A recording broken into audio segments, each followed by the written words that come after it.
Alors aujourd'hui, on va voir un nouveau thème qui n'est autre que l'audace de l'entrepreneur. Donc, toujours dans la même mouvance que la dernière fois, euh, on va aborder un point de manière simple sur l'entrepreneuriat. Alors pour moi, l'audace, ça n'a rien à voir avec la définition du micro-Robert, mais c'est cette énergie positive qui vous pousse à surmonter tous les obstacles auxquels vous ferez face dans votre vie d'entrepreneur. Donc, en clair, un entrepreneur doit être assez audacieux. C'est quelqu'un qui doit savoir se dire, quand tout le monde lui dit que ça ne marchera pas, écoutez, moi, je vais réussir parce que j'ai déjà une certaine idée, j'ai déjà certaines choses dans ma tête qui me permettent d'aller de l'avant. Et peu importe ce que vous direz, si j'ai à me casser entre griffes la figure, il n'y a pas de problème, je saurai toujours me relever pour aller de l'avant. Donc, c'est cette audace-là que vous devez avoir tout au long de votre activité entrepreneuriale afin de pouvoir réaliser quelque chose de concret et atteindre vos objectifs. Donc, euh, dans une précédente vidéo, je parlais un peu de ce challenge entre entreprise Russie et entreprise Ukraine. Et il faut savoir que dans tout conflit, on cherche toujours à tirer les avantages au maximum. Donc, après analyse, on essaie de voir un peu qu'est-ce qui serait plus ou moins les avantages que je pourrais tirer par rapport à la concurrence.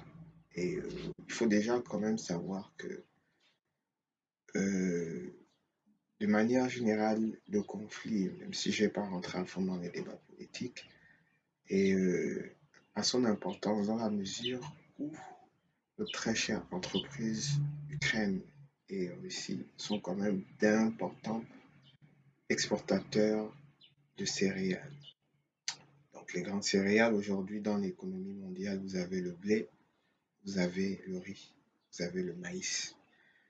On sait aujourd'hui que on ne peut pas se passer du blé dans la mesure où c'est à partir de ça qu'on fait les pâtes, le pain, etc., etc. Et le pain en Afrique est consommé sur toutes ses formes, que ce soit croissant, galette, baguette, pain de mie, etc., etc. Spaghetti, macaroni, tout ce qui est pâte. Donc, on ne peut pas aujourd'hui dire que c'est une confrontation que l'on devrait négliger. Non, ça a son importance. Et en tant qu'entrepreneur, on devrait plutôt se pencher sur euh, qu'est-ce qu'on devrait faire, par exemple, pour l'avenir. Pourquoi ne pas également essayer d'augmenter pour ces pays qui sont déjà dans ce type d'exploitation, augmenter l'exploitation jusqu'à en devenir totalement autosuffisant du point de vue alimentaire et pourquoi pas l'exporter également. Donc c'est des choses sur lesquelles il faudrait essayer de travailler, de réfléchir en nous disant voilà une situation X, voilà, voici les conséquences et pourquoi ne développons-nous pas de manière un peu plus intensive la culture du blé, du riz pour ceux qui ne le font pas, et voire du maïs. Dans nos pays, on cultive généralement, c'est plus pour nos familles. Bon, je plante un peu du maïs, quand ça pousse, voilà, j'en prends, je vois avec les enfants, etc. Pourquoi ne pas le faire de manière un peu plus ordonnée en se disant, bon, j'ai des hectares de terres cultivables pour ceux qui les ont, je vais cultiver du maïs et je vais me rapprocher un peu des industries locales qui pourront m'aider par exemple à la transformation pour en faire de la farine de maïs, de la farine de blé, du riz, etc. Donc, c'est des points sur lesquels on devrait un peu plus réfléchir au lieu de rester juste spectateur et comme chaque fois subir. Pour certains Africains, pour certains pays africains, autant pour moi. Certains pays l'ont compris et sont déjà à fond dans la culture de rire, rassurez-vous.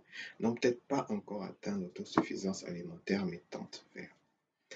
Donc, quand je parlais d'audace d'entrepreneur, c'est que parfois il faut savoir redéfinir sa stratégie. Je prendrai un exemple très simple, c'est que sur la gestion de certains projets, on faisait face à une certaine concurrence. Le concurrent remportait à chaque fois les appels d'offres. Peu importe les prix que nous alignions au client, le client choisissait toujours ce compétiteur. Et on est arrivé à un moment avec les associés où on se remettait en cause. Et puis, à un certain moment donné, on s'est dit, au lieu de nous morfondre, on devrait plutôt mettre en place des mécanismes pour trouver des solutions. La première chose qu'on a fait, c'est que on s'est rapproché du compétiteur en lui disant, écoute, tu nous bats, autant pour moi, à pleine couture sur chaque appel d'offres. Quel est ton secret? On l'a taquiné un peu dans ce jeu.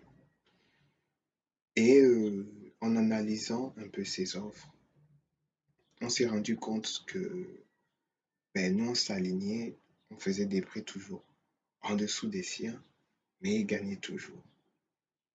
On a creusé un peu plus et on s'est rendu compte que ce concurrent travaillait avec la clientèle depuis une certaine période. Donc, il a eu le temps de s'insérer dans le marché, il a eu le temps de fidéliser sa clientèle, il a eu le temps de démontrer sa grande compétence. Et on s'est rendu compte que du point de vue technique, il y avait beaucoup d'aspects où il était plus fort que nous. Donc, au lieu de se morfondre, on a discuté tranquillement avec le mec et on lui a dit, écoute, tu as une meilleure technicité, tu nous bats, on est intéressé par le genre de marché que tu côtoies, mais on est prêt à démarrer par la porte du garage. Donc, en faisant de la sous-traitance pour toi. Il a dit, bon, il n'y a aucun souci, je vous laisse certains marchés entre griffes sur lesquels je vous testerai en tant que sous-traitant. Et c'est comme ça que, à ses côtés, on a énormément appris. On a compris en fait là où on pêchait. On a vu qu'on avait encore vraiment des zones d'amélioration. Et on s'est retravaillé, on s'est retravaillé. Et voilà, à ce jour, on n'a pas encore remporté d'appel d'offres contre cet individu, mais on a vraiment énormément appris à ses côtés. On s'est dit qu'à défaut d'être un adversaire, ce serait un intéressant partenaire. On apprend, et au moment opportun, on espère bien sûr, avec beaucoup d'énergie, avec beaucoup d'audace, avec beaucoup d'organisation, on réussira éventuellement à faire de la concurrence contre cet individu. Voilà un peu jusqu'où l'audace peut aller. Il faut oser, il faut dire, bon, il est meilleur que moi, c'est bon. Je suis prêt à travailler pour lui entre griffes. Et voilà, il faut pas hésiter à mettre en place des mécanismes qui vous permettent d'entrer dans le marché. Même si c'est entrer partiellement, toujours dépendre de quelqu'un. Et voilà, et de là, vous apprenez. Vous conviendrez avec moi que les grandes entreprises sont des entreprises qui ont été créées par les anciens employés d'autres grandes entreprises. Donc, ne vous dites pas, bon, automatiquement, je vais avoir tout ce qui est super. Parfois, les échecs nous permettent d'aller vraiment de l'avant, d'en tirer de très bonnes conclusions. Donc, il faut avoir cette audace de challenger, il faut avoir cette audace de se remettre en question et il faut avoir cette audace de revoir un peu ses stratégies pour en tirer les meilleurs bénéfices à moyen et long terme. Nous sommes convaincus que dans quelques temps, nous serons probablement meilleurs que lui.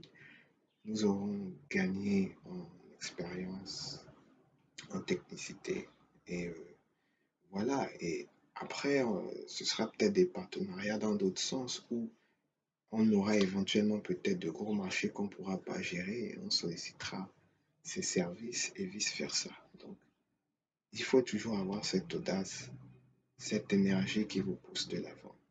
Il faut toujours vous dire, OK, ça ne marche pas, ne pas regarder du mauvais côté du miroir en vous disant il est trop fort, c'est pas possible. Non, il est meilleur. Qu'est-ce qui fait en sorte qu'il est meilleur que moi? Qu'est-ce qu'il a de plus que moi? Qu'est-ce qui ferait en sorte que mes prestations soient sollicitées au détriment des siennes? Il faut essayer d'analyser ça, de voir. Voici les prestations qu'on fait, voici les prestations que lui, il fait. Voici ma tarification, voici la sienne. Voici ses références, voici les miennes. Pourquoi est-ce qu'on le sollicite? Voilà. Et ensuite, faire votre propre analyse et prendre les décisions appropriées. Quitte à vous associer pendant un temps, quitte à aller dans des partenariats, quitte à aller dans de la sous-traitance. C'est comme ça. Comme vous pouvez être amené à avoir des marchés intéressants qui nécessiteront de la sous-traitance, et vous ferez la même chose pour un autre entrepreneur, peut-être entrer sur le marché que vous allez tester en disant, bon, j'ai énormément de marchés, je ne peux pas tout gérer. Voilà, je ne peux pas te donner de gros marchés tout de suite. Comme on ne m'a pas donné de gros marchés à l'instant, je te laisse faire tes preuves. Donc, vous vous rendez compte que c'est une magnifique roue qui tourne. On vous donne l'opportunité et derrière, donner également l'opportunité aux autres. Il ne faut pas être dans une situation où vous avez le monopole à vouloir écraser tout le monde. Il faut que ce soit une collaboration positive pour tout un chacun. Donc, ça, c'était un peu l'expérience partagée aujourd'hui sur l'audace d'un entrepreneur.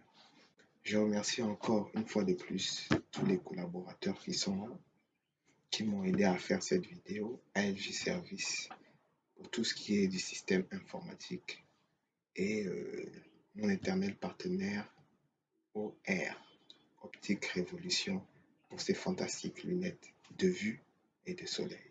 À la prochaine.